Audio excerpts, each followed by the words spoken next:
열린교회 성도 여러분, 한 주간 동안 평안하셨습니까? 목요 기도회 시작하도록 합시다. 우리 같이 기도하고 하나님 말씀 듣도록 하겠습니다. 같이 기도합니다.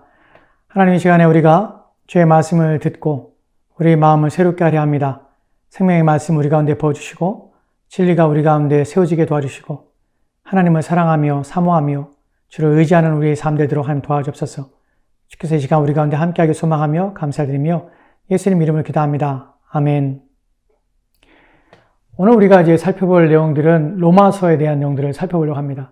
사실은 로마서에 대해서 살펴보고자 하는 것은 오랜 동안 제 마음속에는 수건과 같은 것입니다. 그래서 한편으로는 흥분이 되고 또 한편으로는 기대가 됩니다. 모든 성경이 중요성 면에서는 동일합니다. 하지만 로마서가 가지고 있는 특별함이 있습니다. 깊이 면에서 또한 복음의 진수에 대해서 로마서는 그 내용들을 담고 있기 때문에 우리가 로마서를 살펴보는 것은 참 의미가 있을 뿐만 아니라 참 귀한 것이라는 사실을 여러분이 인식하셨으면 좋겠습니다. 로마서를 통해서 우리가 기대하는 것이 있다면 그리스도의 복음이 무엇인지를 깊이 아는 것입니다. 내가 구원받은 그 구원의 내용들이 그 안에 담겨진 의미들이 무엇인가를 더 깊이 이해하고 깨닫는 것이 로마서를 통해서 우리가 기대하는 것입니다. 그럴 때 우리는 무엇을 경험하게 되냐면 하나님께 감사할 뿐만 아니라 그 은혜에 대하여 깊이 인식하여서 하나님을 살고자 하는 의지와 결단들이 우리 안에 일어나게 된다는 것이, 확신하는 것은 복음을 우리가 깊이 알면 알수록 하나님의 생명의 말씀이 우리 가운데 더 풍성히 부어지면 부어질수록 우리 마음에서 주를 위해 살고자 하며 또 우리의 인생이 의미가 무엇이고 목적이 무엇이며 어떻게 살아야 되는지 하는 것들에 대하여 또한 우리 마음속에서 선한 동기와 의지들이 일어날 것이라는 것을 확신합니다. 우리가 하나님의 복음에 대해서 그리스도께서 우리를 위해 죽으시고 우리를 구원하시며 또한 우리가 어디로부터 우리의 구원이 시작되었고 또한 우리가 어디로 가고 있는지 하는 모든 내용들은 우리의 삶 전체를 뒤바꾸고 삶을 새롭게 하는 기회가 될 것입니다. 부디 이 로마서를 통해서 저와 여러분이 모두가 우리의 인생의 큰 변화와 또 새롭게 됨을 경험하고 또 하나님을 깊이 사랑하는 마음들이 우리 가운데 일어나고 또 우리 안에서 하나님 위해 살고자 하는 의지와 결단들이 또한 선한 동기들이 일어나기를 소망해 봅니다. 이제 먼저 우리는 로마서가 어떤 책인가 하는 것에 대하여 시작하려 합니다. 로마서는 바울에 의해서 쓰여진 서신서입니다. 바울이 로마에 사는 그리스도인들에게 이 편지를 썼는데 그 목적은 그리스도인들을 돕고 또한 그들을 세우고 또한 그들로 하여금 믿음을 견고케 하기 위해서 로마서를 쓰게 됩니다. 이 배경들은 우리가 점차적으로 로마서 내용들을 살펴보면서 그 목적과 의도를 우리가 살펴볼 것입니다. 로마서를 보면 로마서에는 몇 가지 특징이 있는데, 첫 번째로는 이 서신은 신약 성경에 포함된 여러 서신서들 중에 순서적으로는 첫 번째 서신이라는 것입니다. 신약 성경의 순서를 보면요, 사복음서 그리고 사도행전이 나옵니다. 그 다음으로 순서된 것이 로마에 보낸 편지인 로마서입니다.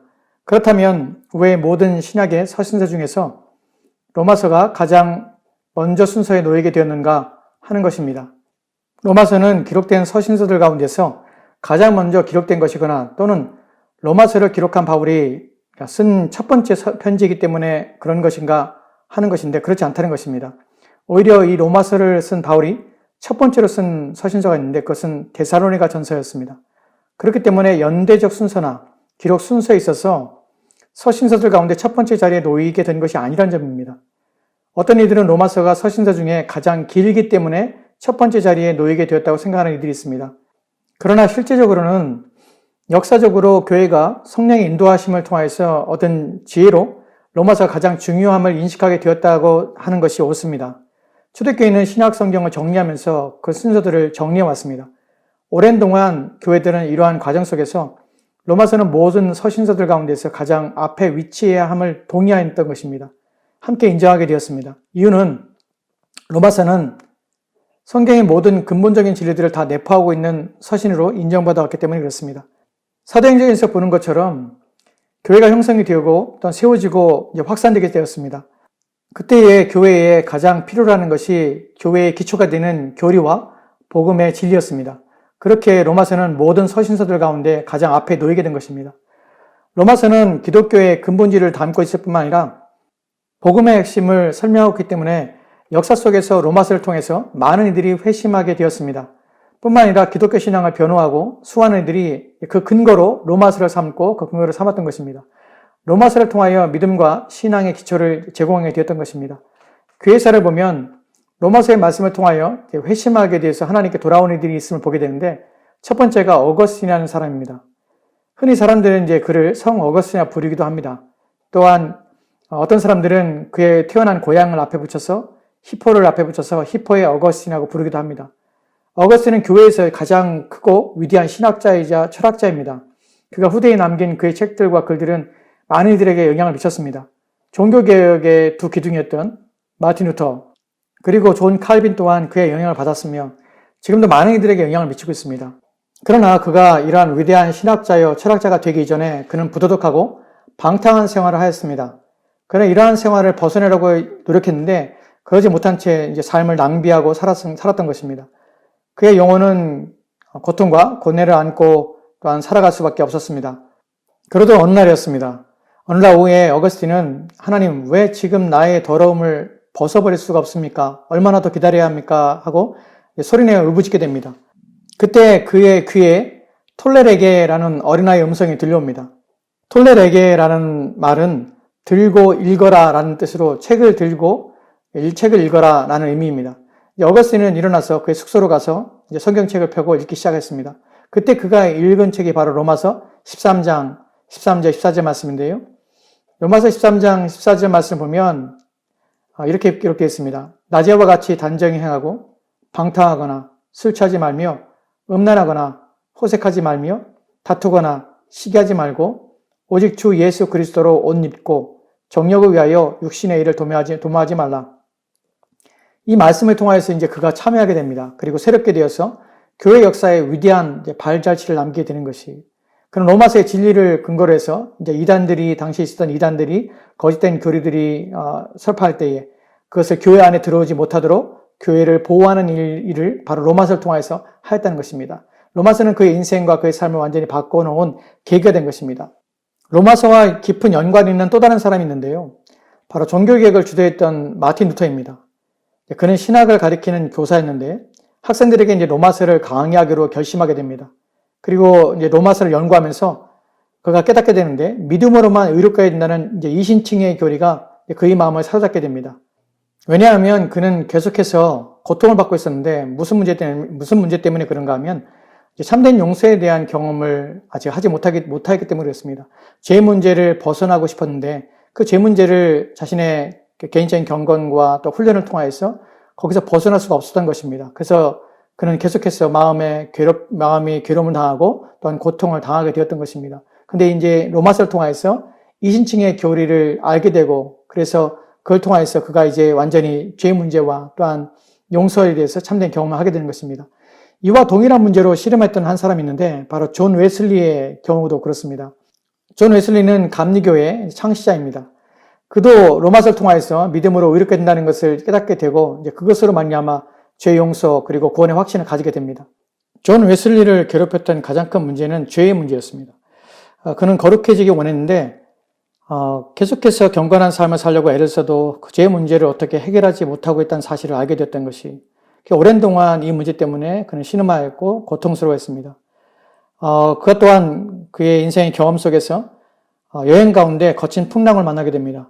근데 그 풍랑 속에 자신은 큰 두려움에 떨고 있었는데 그 가운데서 오히려 찬송하는 사람들이 있었습니다. 바로 모라비안 교도들이 함께 여행하고 있었는데 거친 풍랑 속에서 배가 뒤흔들리고 죽음을 눈앞에 둔 이 두려움 가운데서도 그들은 하나님을 찬양하고 있다는 것이 그런 모습 속에서 자신과 비교하면서 자신의 믿음이 얼마나 하찮은 것인가 하는 것을 이제 깨닫게 되는 것이 그리고 이러한 문제를 로마서의 말씀을 들을 때에 그때 비로소 그가 자유하게 되었고 하나님의 용서를 이제 체험하게 되었다는 것입니다.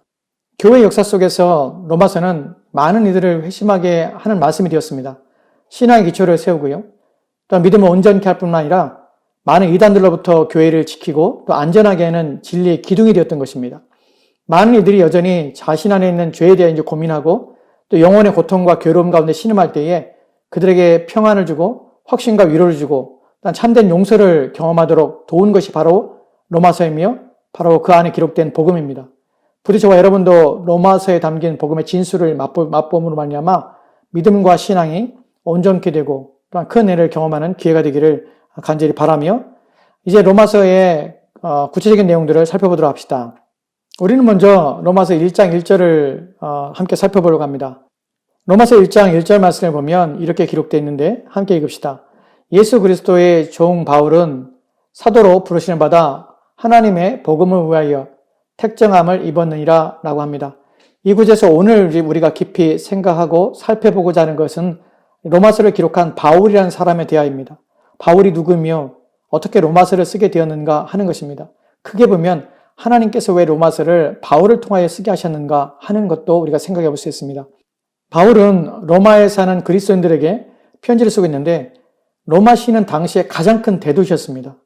거기는 정치와 또한 문화의 중심도시였습니다. 또한 바울로부터 이 편지를 받는 그리스도인들은 대부분이 이방인들이었습니다. 우리가 바울에 대하여 조금만 알게 된다면 이것이 특별하다는 것을 알게 되는데요. 왜냐하면 바울은 유대인이었기 때문에 그렇습니다. 바울이 어떤 사람이고 또 어떤 배경을 가지고 있는가 하는 것을 알면 할수록 특별한 하나님의 섭리 가운데서 그가 이제 로마서를 기록하게 되었다는 것을 보게 됩니다. 바울의 배경을 보면 그는 유대인이고 또한 대단한 학문적인 배경과 종교적인 배경을 가지고 있었습니다. 빌립보서 3장 4절과 5절 말씀을 보면 이렇게 기록되어 있는데 함께 읽읍시다. 그러나 나도 육체를 신뢰할만 하며 만일 누구든지 다른 이가 육체를 신뢰할 만한 것이 있는 줄로 생각하면 나는 더욱 그러하니 나는 8일 만에 할례를 받고 이스라엘 족속이요 베냐민 지파요 히브리인 중에 히브리인이요 율법으로는 바리새인이요. 그가 말하는 것처럼 육신을 신뢰할 만한 사람이었습니다. 제 학벌과 사회적 지위와 능력에 있어서 남들과 견주어서도 탁월한 사람이었습니다. 먼저는 출생 배경을 보면요. 그는 이스라엘 족속이었습니다. 베냐민 지파였습니다. 히브리인 중에 히브리인이고 율법으로는 바리새인으로 유대에게 정통한 사람이었습니다.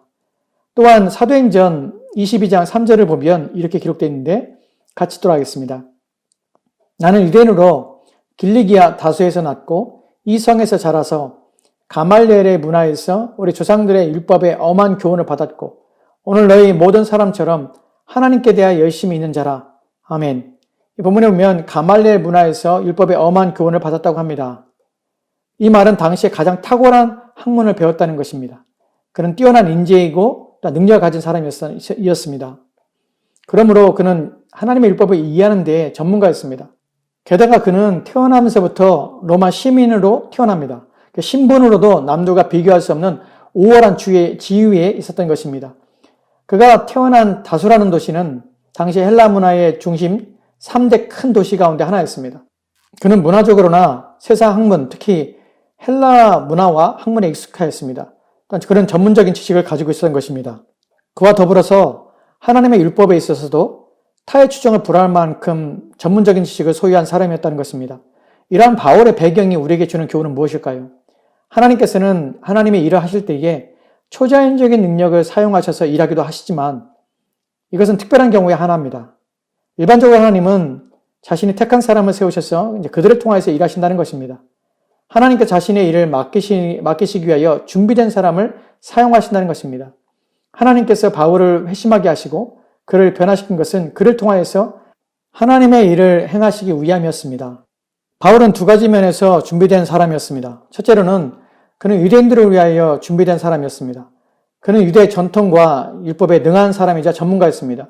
그렇게 유대교에 맞서서 복음을 변화하고 증언하는 일에 최적의 능력을 소유하게 된 것입니다.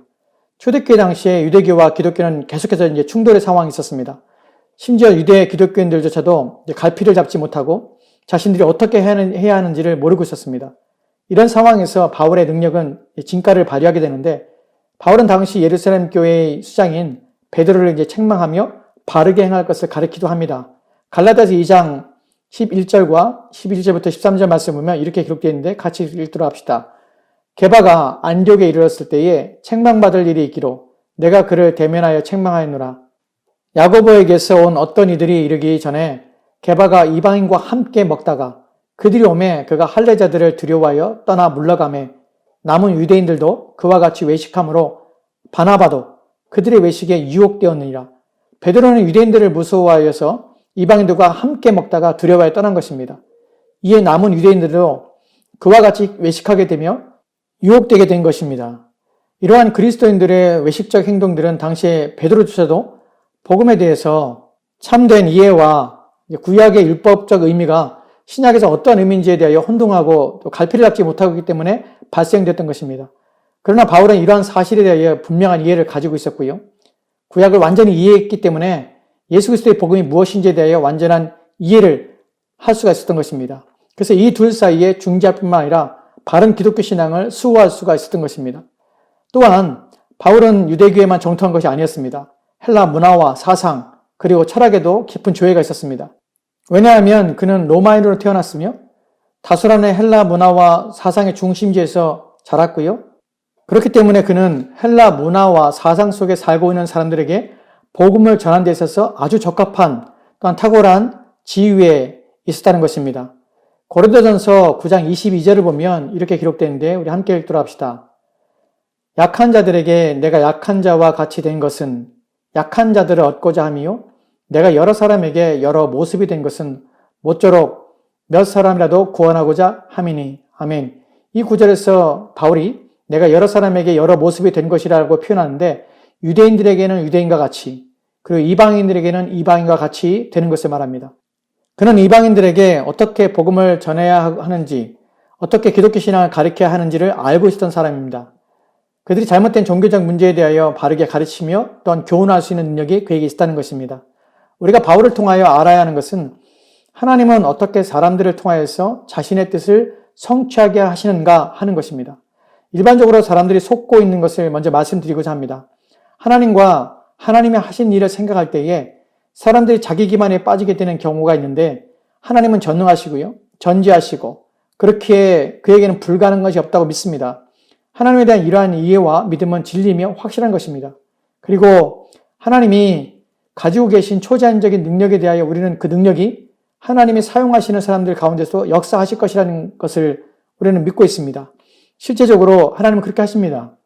자신이 택하시고 또한 세우신 사람들에게 자신의 초월적인 능력과 힘을 사용하십니다. 또한 그들에게 자신의 지혜를 주셔서 또한 그것을 활용하도록 하십니다. 그러나 이러한 하나님의 무한한 능력과 힘과 지혜가 그분이 택하신 자들에게 주어져서 하나님이 이루고자 하시는 뜻을 이루어 가시기 때문에 우리는 아무런 준비가 되지 않아도 괜찮으며 또한 무능하거나 무지하여도 아무런 상관이 없다는 식의 생각과 믿음은 자기 기만이라는 것입니다. 사람들이 일단 성령의 은사를 받으면 누구나 어떠한 일이라도 할 수 있게 되기 때문에 아무런 준비도 필요 없고 재능도 필요 없고 총명이나 지식이나 학문적 수양이나 훈련도 필요 없다고 믿는 것은 잘못된 가르침이며 거짓된 것입니다. 왜냐하면 성경에서 하나님께 사용된 자들을 보면요. 대부분 그들은 탁월한 능력을 소유했습니다. 전문적인 지식을 소유했다는 것입니다. 모세의 경우 그는 애굽에서 40년 동안 왕궁에서 살면서 애굽의 모든 지혜와 지식을 습득하였던 사람입니다. 그가 창세기, 출애굽기, 레위기, 민수기, 신명기를 기록한 이가 된 것이 그냥 된 것이 아니라 하나님이 기록하라고 하신 것들을 생각하고 정리하고 그것을 기록할 수 있는 능력을 가지고 있기 때문에 그가 모세 오경을 기록한 것입니다. 그가 성막을 만들기 전에 호렙산에서 40일 동안 하나님과 함께 있었습니다. 그리고 거기서 성막의 설교들을 받습니다. 그는 그것들을 이해하고 또한 깨닫고 그래서 하나님이 원하시는 대로 그려내며 또한 가르칠 수 있는 능력을 소유했기 때문에 일하는 자들에게 그것을 설명하고 동일하게 만들 수 있도록 가르칠 수 있었던 것입니다. 다윗의 경우는 어떻습니까? 그는 용맹할 뿐만 아니라 수많은 시를 지을 수 있는 감성과 지성을 소유한 자였습니다. 노래를 지어 부를 수 있게 하는 재능이 있었습니다. 그렇게 시편의 상당 부분이 그가 지은 시로 채워지게 된 것입니다. 오늘날 우리가 로마서를 기록한 바울을 볼 때에 그는 가장 중요한 시기에 유대교와 또한 기독교를 완전히 이해하고 구약을 어떻게 이해하며 신약과 구약의 관계 또한 완전한 관계를 깨달을 수 있는 지혜를 가지고 있었던 사람이었습니다. 그는 유대인 그리스도인들에게 그들이 더 이상 유대교에 머물러 있으면 안 된다는 것을 또한 그들이 무엇을 버려야 하는지를 정확하게 설명할 뿐만 아니라 구약이 누구를 가리키고 있는가 그가 바로 예수 그리스도임을 분명하게 밝힐 수 있는 해박하고 명확한 지식을 가지고 있었다는 것입니다. 그것은 그가 유대인으로 태어나 가말리알 문화에서 수학하고 이미 유대교에 대하여 전문적인 지식을 가지고 있었기 때문에 가능한 것입니다. 또한 그는 헬라인들에게 그들이 섬기는 신들과 기독교가 가르치는 하나님이 어떻게 다른지에 대하여 그들이 알고 있는 지식과 지혜에 대하여 참된 것이 무엇인지를 설명하고 가르칠 수 있는 능력이 있었다는 것입니다. 그들이 섬기고 있는 것이 무엇이며 그들이 신들에 대하여 그들의 문화와 학문에 대하여 완전한 이해 속에 그들에게 다가가고 또한 잘못된 지식을 교정할 수 있는 선생으로서의 역할을 충분히 할 수가 있었다는 것입니다. 우리는 하나님의 능력과 힘을 의심하지 말아야 합니다. 그렇다고 해서 우리의 무능과 게으름과 나태함을 성령 하나님의 은사에 의존하여서 자신을 합리화하지 말아야 한다는 것입니다. 하나님께서 무능하고 게으른 자들을 싫어할 뿐만 아니라 미워하십니다. 이러한 사실 속에서 우리는 몇 가지 결론에 도달하게 되는데요. 첫째로는 하나님께서는 자신의 뜻을 이루기 위하여 사람을 세우실 때에 그들의 천성적인 재능을 사용하십니다. 또한 그들의 능력을 활용하신다는 것입니다. 이 말은 하나님께서 그들의 재능과 능력에 그분의 뜻을 의존하신다는 말은 아닙니다. 오히려 하나님께서는 인간의 모든 재능과 능력의 원천이시기 때문에 택하여 사용하실 자들을 모든 지식과 재능을 또한 능력을 배양하시고 성숙시킨다는 것입니다. 모세의 경우 애굽 왕 바로의 딸에 의해서 왕궁에서 자라게 하셨습니다. 다윗의 경우 양을 치는 목자로서 그러한 삶에서, 또한 바울의 경우 유대인으로 태어나서 유대계에 자라게 하시고 헬라 문화의 익숙한 환경을 경험하게 하시는 것, 이 모든 것들이 하나님께서 그들에게 주신 은혜인 것입니다.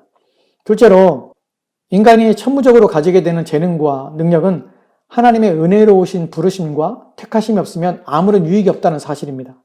때로는 그들이 가진 재능과 능력 때문에 오히려 불행하게 되는 경우들이 종종 있게 되는 것을 보게 됩니다. 만약 그렇지 않다 해도 그들이 가진 재능과 능력은 세상과 세상 사람들에게 유익할 수 있습니다. 하지만 하나님과 하나님의 하신 일에는 아무런 효력도 의미도 없을 수 있다는 것입니다. 오직 인간의 모든 재능과 능력은 하나님의 손에 들려 있을 때에야 바른 효력과 소유하게 된 바른 결과를 얻게 된다는 것입니다.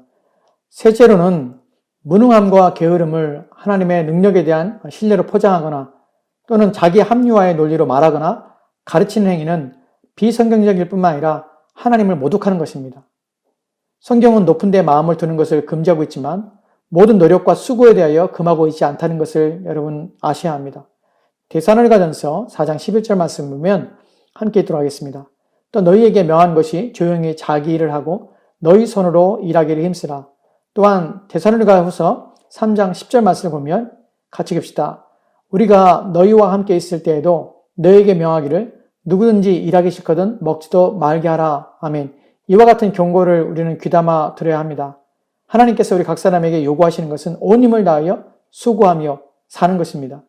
우리의 모든 재능과 능력이 하나님의 손에 의해서 사용되어지고 쓰여지도록 갈고 닦아야 하며 또한 발전시키고 또한 풍성케 해야 될 필요성이 우리 가운데 있다는 사실을 기억합시다. 우리 함께 기도하겠습니다. 하나님, 오늘 주의 말씀을 통하여 우리 마음에 깊은 깨달음과 또한 우리의 생각에 변화가 있게 도와주시기 원합니다. 하나님께서 사용하시기에 합당한 그릇이 되기 위하여 자신을 깨끗하게 하며 거룩하게 하는 일에 온 힘을 기울이게 도와주시고 우리가 큰 일이건 작은 일이건 우리에게 주어진 일들을 위하여 수고하며 애써 그 모든 일들을 통하여 하나님의 뜻을 이루어가는 우리 삶 되도록 주여 도와주시기 원합니다. 우리가 게으르지 않게 하시고 나태하지 않게 하시고 무능함에 처하지 않도록 주여 도와주옵소서. 날마다 주의 말씀으로 우리의 영혼을 깨우시고 그리하여 어느 곳에 어떠한 일에 쓰여지건 그 모든 일을 감당할 수 있는 힘과 능력을 더하시고 다 우리로 하여금 예비케 하시고 준비케 하도록 도와주시옵소서. 늘 복음 앞에 부지런하게 하시고 복음 앞에 열심을 내게 하시고 하나님 일에 기쁨으로 참여하여 주의 영광을 높이는 우리 모두가 되도록 주여 도와주시기 원합니다. 주께서 함께 원하오며 예수님 이름으로 기도합니다. 아멘.